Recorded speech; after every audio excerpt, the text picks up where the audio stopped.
Hello மக்களே, என் சொந்தங்களே, எல்லாருக்கும் காலை வணக்கம். காலையிலே நிறைய எந்திரிக்கும் போதே நிறைய ஸ்ட்ரெஸ்ஸோட தான் எந்திரிப்போம். ஆனால் அந்த ஸ்ட்ரெஸ்ஸை பிளஸ் பண்ணுற அளவுக்கு ஒரு குணங்கள் கொண்டது என்ன அப்படின்னு பார்த்தீங்கன்னா டீ தான்.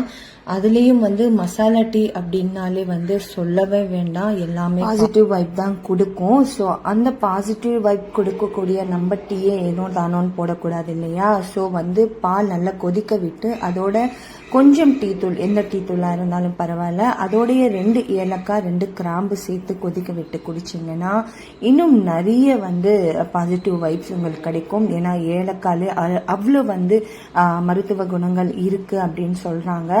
அதோடைய மருத்துவ குணம் என்னன்றது இன்னொரு வீடியோவில் நான் ஷேர் பண்ணுறேன்.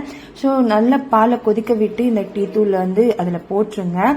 அண்ட் நல்லா கலக்கி விட்டுருக்கோங்க. பிகாஸ் என்னன்னா டீ தூள் நல்லா அடி வரைக்கும் போகணும் இல்லையா? அதனால நல்லா கொதிக்க விட்டு கொஞ்ச நேரம், ஆனால் ரொம்ப தீய விட்டுறாதீங்க. பால் நல்லா கொதிக்க விட்டுறாதீங்க. ஓரளவுக்கு கொதிச்சு வந்தால் போதும். அந்த டீ தூள் நல்லா மிக்ஸ் ஆகிற வரைக்கும் கொதிக்க விடுங்க. அண்ட் தென் உங்கள் சுகர் லெவல் என்னன்னு பார்த்துக்கிட்டு அதுக்கேற்ற மாதிரி சுகர் சேர்த்துக்கோங்க. அண்ட் தென் நிறைய சுகர் சேர்த்திங்கன்னா அந்த டீயோடைய அந்த மனம் குறைஞ்சிடும். ஸோ மீடியமாக சேர்த்துக்கிறது நம்ம ஹெல்த்துக்கும் நல்லது. நல்ல டீ தூள் சேர்த்துக்கிட்டு ரொம்ப கொதிக்க விட்டுறாதீங்க. சொன்ன மாதிரி ஒரு மீடியமாக கொதி வந்த பிறகு அதை ஆஃப் பண்ணி கொஞ்ச நேரம் அப்படியே விட்டுருங்க. காரணம் என்னன்னா உடனே வடிகட்டிட்டீங்கன்னா அந்த டீயோட ஸ்மெல் நம்மளுக்கு வராது. ஸோ ஓரளவுக்கு அந்த டீயோடைய கொதிப்பு அதுல இருக்கணும்.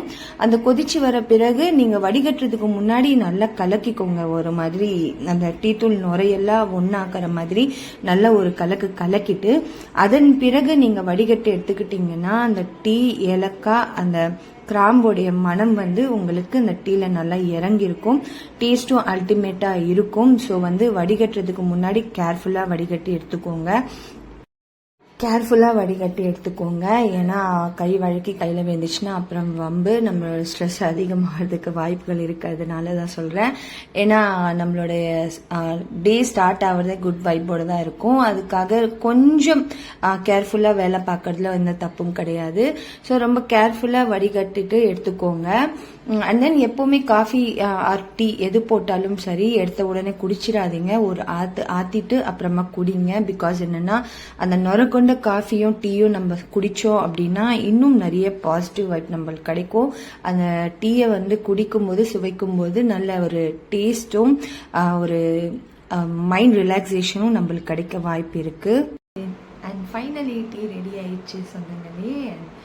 எவ்வளோ ஸ்ட்ரெஸ்ஸாக இருந்தாலும் அது பிளஸ்ட் ஆகிற ஒரு சக்தி டீக்கும் காஃபிக்கும் உண்டு. அண்டு டீ விருப்பப்படுறவங்களுக்கு டீ, அண்ட் காஃபி விருப்பப்படுறவங்களுக்கு நிச்சயமாக காஃபி தான். எவ்வளோ ஸ்ட்ரெஸ்ஸாக இருந்தாலும், எவ்வளோ ஒரு சிந்தனையாக இருந்தாலும் ஒரு டீ சாப்பிட்டு யோசிச்சிங்கன்னா கண்டிப்பாக அதுக்கான விடை நம்ம தேர்ந்தெடுக்கலாம். இப்போது நான் செஞ்ச இந்த மசாலா டீ எப்படி இருக்குது அப்படின்னு நான் டேஸ்ட் பண்ண போகிறேன். வாவ், நுரையோட டேஸ்ட் பண்ணுவது வாவ், சான்ஸே இல்லை.